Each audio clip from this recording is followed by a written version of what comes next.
Mike, today I want to talk about one of the greatest battles of all time. Clashes between good and evil, right and wrong. Britain and everyone else. Why would you? Why do you bring this energy? You know? It's You're a supposed new to be year. here having a good time. Oh, Yeah. I said new year, new energy. Okay. Yeah. One of those. I was thinking more along the lines of maybe VHS and Betamax. Oh, that's what I want. The best kind of war is a format war. Thankfully, very few people die in them, which is good. Wait, is that what did you find like a list of people that died on the VHS versus Betamax? Is that what we're doing today? Is it one of those? I hope not. I hope that list doesn't exist. There have been a lot of format wars over the years. The list on Wikipedia is way, way longer than you would have guessed it to be. But let's stay focused on this particular one and meet today's contenders. Do that, we need to go back to the 1970s. So Mike, grow that mustache out. In 1975, Sony released Betamax in both the Japanese and US markets. It was a consumer-grade analog recording and cassette format for recording, storing, and playing back video. Using tape for video wasn't anything new, but the new format and its associated recording and playback devices did offer some new features, including the ability to eventually store 8 hours of footage onto a single tape. Sony, beta tapes could be found in camcorders, where their smaller than VH size turned out to be an advantage. The format found itself at the center of a Supreme Court case in 1984, where it was decided that consumers were within their rights to make individual copies of complete television shows for their personal use. This was determined that it would fall within fair use. So if you've ever used a DVR, you have this exact Supreme Court case to thank. Over the years, Sony worked to improve the quality of both the video and audio signals stored on the tape, and a range of consumer and professional equipment was manufactured and put on sale. We'll come back to exactly how Sony fared of this system, although those of you of a certain age already know what happened, I suppose. But now let's turn our attention to VHS, an abbreviation for Video Home System. In 1971, engineers at JVC set out to take videotape technology and downsize it for consumer use with any household television. Before this, videotape was often very expensive and used in just professional contexts. Despite having their project officially canceled due to budget constraints, the small team at JVC kept working on VHS, which I love. Love it. And in 1976, it hit the market 1 year after Betamax. I'm a little confused as to how that happened. Like, were they doing it on their own time? Right? Like, how was that? Anyway, they're true pioneers over at JVC. Unlike Sony, which preferred to vertically integrate their products, JVC believed that an open standard was the way to success with VHS. We'll see how those differing philosophies and the technological differences between these formats played out after the break. This episode of Ingenious is brought to you by Squarespace.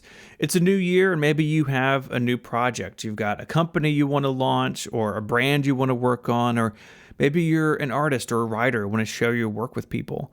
Where Squarespace is the place to get started with your website. You can build something beautiful that works great across a bunch of devices, and you can hook up a bunch of things to it. So if you need a store or a blog or a podcast, a gallery, all of that is just built in with Squarespace.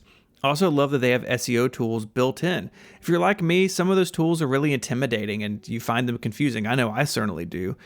Well, with the suite of integrated features in Squarespace, you can see where your traffic's coming from. If you have a store set up, you can see how people are getting from your site to the store to purchase. And if you send emails through Squarespace, you get those SEO tools there as well.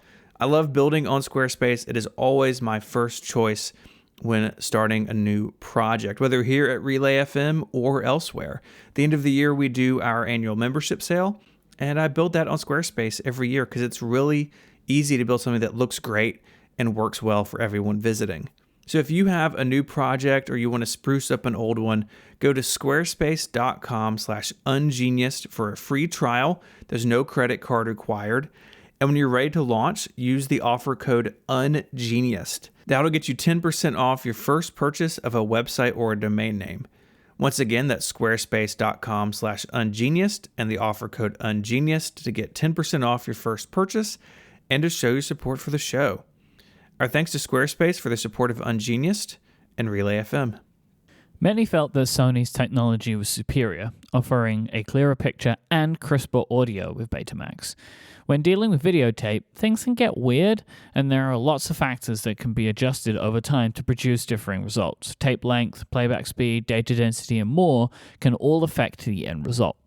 Over the year, both beta and tapes would grow longer with data packed more densely. And look, we're vastly oversimplifying this. I'm not even going to touch the fact that you can change what chemicals are used on the tape. It's very complicated. But there are several excellent YouTube videos in the show notes this week for you to check out if you want to learn more. Are there any Technology Connections ones in there? It's solely Technology Connections in there. There you go.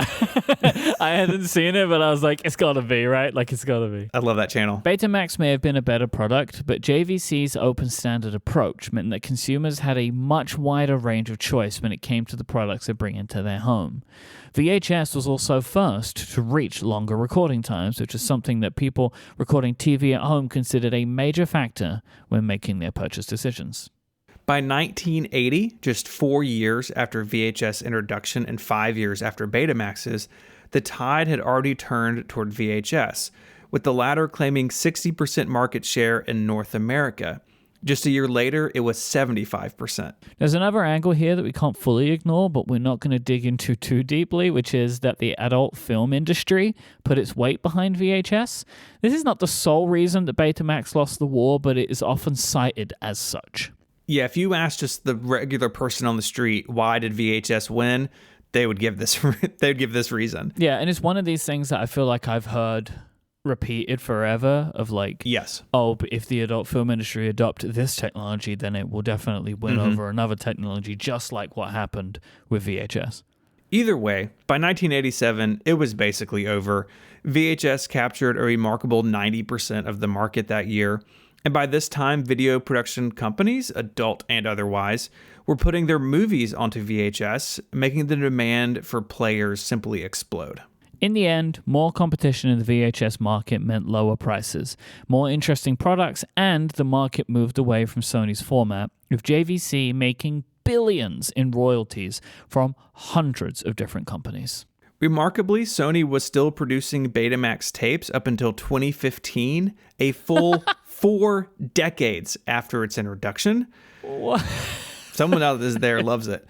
Meanwhile, VHS tapes are still in production, even if VCRs stopped production in 2016. Rest in peace, you beautiful tapes. Indeed. Our thanks to Daniel for sending this in. If you want to learn a lot more about this topic, head on over to the website at relay.fm/ungenius/179.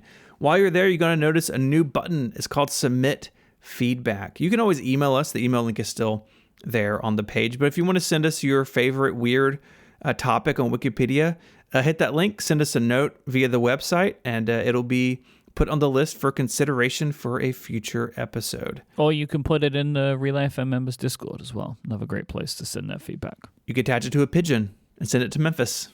Lots of ways. Mike, until we make another home movie, say goodbye. Bye-bye. Bye, y'all.